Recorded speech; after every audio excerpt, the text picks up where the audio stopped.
It's a really fun game. It's kind of a different take on badminton. So you're going to be given a racket and a speeder to start this game. So the first thing we're going to do is talk about the rules, the boundaries, and all that kind of thing. So the court that you're going to be given is, there's going to be 2 boxes on opposite sides of the gym from each other. Normally they would be about 40 feet apart, but for the sake of like a gym class, you might not be able to do that. Today we're going to be working on a pickleball court, so hopefully that will kind of work out for y'all's classrooms in order to get the most people playing. We're going to do doubles. So there are going to be 4 people total on each court, 2 people in each box. So the rules of the game are, you're going to have a serve like normal. In the actual Speedminton, the actual rules of Speedminton, the servers always serve on the right side. And they have to serve to the diagonal on the opposite side of the court. For PE purposes, the person that's on the right, the server, can just serve the ball into the other court, or serve the speeder into the other court, and either member of the team can hit it back over. The serve needs to be hittable, so it can't be like super hard at the ground or anything like that. It has to be able to be hit. When you serve, so one person from each team is going to serve. So the person that's serving is going to be in the back right, and the other person will be kind of like in front of them on the left side, or anywhere on the left side. The person that serves is going to serve 3 speeders in a row. So they'll hit it over, it doesn't matter who wins or loses, they're going to keep serving until they have served 3 times. At that point, you're going to go to the speeder will be given to the opposite team, and they will serve 3 serves in a row. When it comes back, the person that has not served yet is going to serve 3 speeders in a row, same with the other side.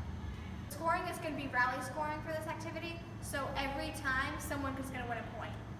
So if we serve, we win, it's 1-0. If we serve, we win again, 2-0. If we serve, they win, it's 2-1, just like that. And everybody's going to be in a square. Anything served outside of that, or anything hit outside of that square is out. If it lands before the square in that open area, then it's out. If it hits behind, it's out. To the sides, it's out. If it hits on the line, then that's in, so that counts as your point. If you hit a ball and if you hit the speeder and it hits the opposite team, a member of the opposite team, then that's your point.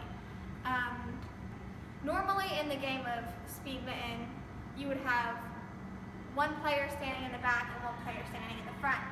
The back player, when the speeder is hit on your side of the court or on your box, then the person in the back player, their back foot has to be behind the back foot of the person in front of them. So if the backhand player decides to come up and they're standing in front of the forehand player, that's the other team's point if the speeder is hit. Other than that, I think that's all of the rules. Now we can move on to the strategies of Speedminton. Okay, with Speedminton, what you want to do is you want to have the racket pointing vertical. In order to grip it, you got to go in like a handshake, grab it firmly, wrap your thumb around it, and then you're ready for play. Okay, another tactic would be communication. So when the ball is hit in between 2 opponents, or when the speeder's hit in between 2 people, you want to have good communication on who's going for the speeder. That also ties into safety, because everyone needs to communicate so no one gets hit with a racket. In Speedminton, there are 3 different types of hits: forehand, backhand, and spike. Now with your forehand, you want your non-dominant foot in front. You want to hold the speeder like this, and when you hit, you want to come in an upward motion towards your opponent. You want to hit like that. Now we're going to do the backhand. Backhand is almost the same principle, but what you're going to do is instead of coming this way with your forearm open, you're going to come with the back of your hand. So the back of your hand is going to hit this way in an upward motion. So you're going to hold the speeder like this. That's how you hit. The type of hitting will be a spike. That's basically like your basic overhand hit downward in a very fast pace in order to score points quickly. So it looks like this. Great. Serving, what you do is you put your non-dominant foot forward, hold the speeder like this. You're going to come in a backward motion, make an easy hit towards your opponent. That way you can start rally scoring. So you're going to hold it like this, hit like that. Now that we've described hitting, we're going to go into different types of strategies. So one strategy would be hitting it directly at your opponent's feet, making it difficult for them to return.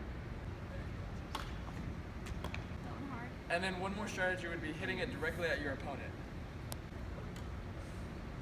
And one more strategy would be hitting it in open spaces, making it difficult for your opponent to return.